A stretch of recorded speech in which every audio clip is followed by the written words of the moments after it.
yes, I know Donald Trump's losing this war in the Middle East, but in the long term, America stands to benefit.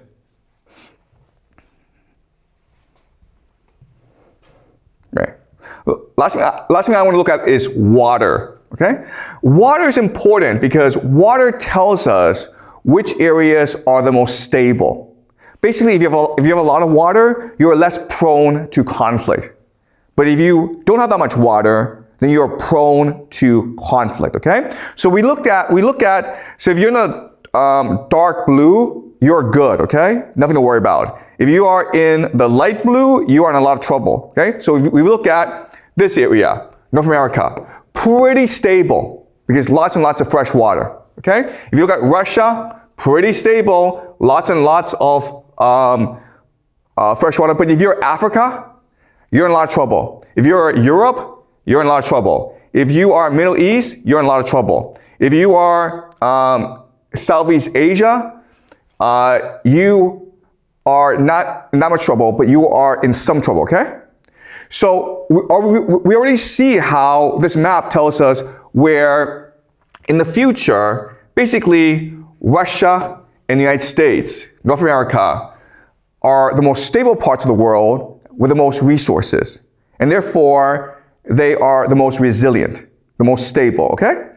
But if you go to Africa, Europe, Middle East, Southeast Asia, these are points of conflict in the world. So we can expect these places to become much more unstable over time. So in other words, all the United States and Russia have to do is maintain stability and then export resources to these places. And guess what? And then they make a lot of money for themselves. Okay? So again, I understand Donald Trump's an idiot. I understand this war in the Middle East is stupid. But from a long-term game theory perspective, the United States wins from this disaster. From a long-term perspective, okay?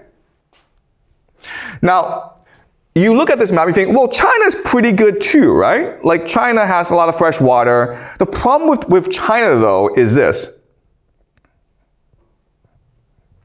China sits on a lot of fresh water that Southeast Asia and India depends on, okay? So a lot of water is in the Tibetan Plateau, and it flows downstream into India and in Southeast Asia.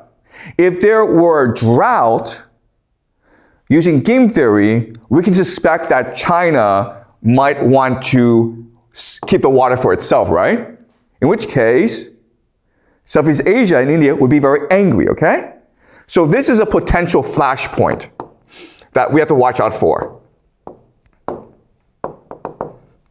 Okay? So it seems like China is stable, but the surrounding areas are not so stable. And so China will be dragged into a conflict.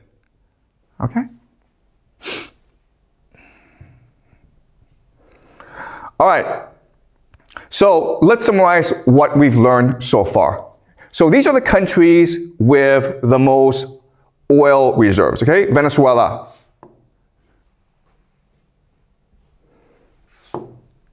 Saudi Arabia, Iran, Canada, Iraq, UAE, Kuwait, United States, Russia. Okay. All right. Now what's interesting about this is this. This war in the Middle East is going to knock out the oil production of Saudi Arabia, of Iran, of Iraq, of UAE, of Kuwait. Which leaves what? Which leaves, Venezuela, Canada, and the United States, okay? North America, and Russia. Okay? Now, then let's look at who has to buy oil. All right? Let's look at who buys oil. Well, the United States consumes a lot of oil, but again, it has its own supply of oil. China needs to import a lot of its oil needs, okay? So China imports about 75% of its oil needs. India, Russia, Saudi Arabia, Brazil, Japan, South Korea, okay? Germany.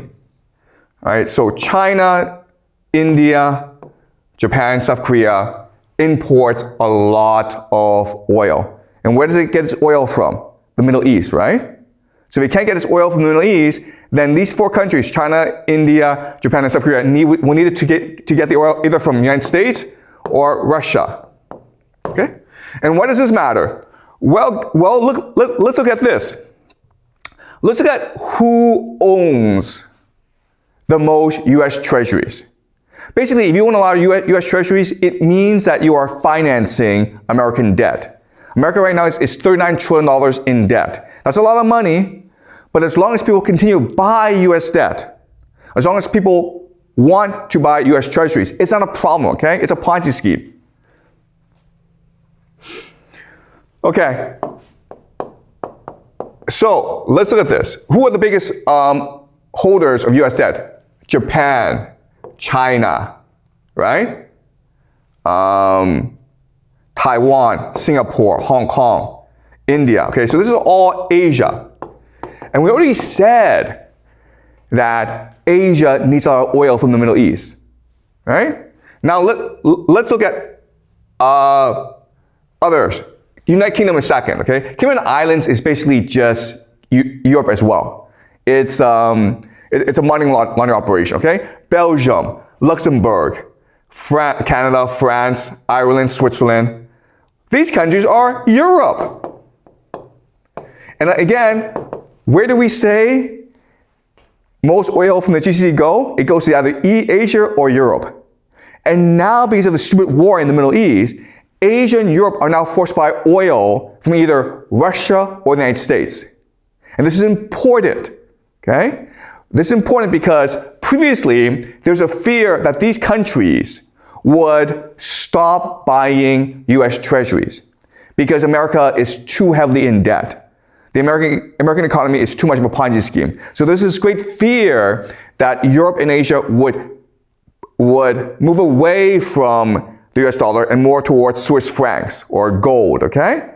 Now, because Europe and Asia need fertilizer, they need energy from the United States and North America, the United States no longer has to worry about its debt, okay? All right, the $39 trillion debt, not a problem because the entire world is dependent on North America for resources. The Ponzi scheme can keep on going. So again, Donald Trump is an idiot, but he's so stupid, he's become a genius.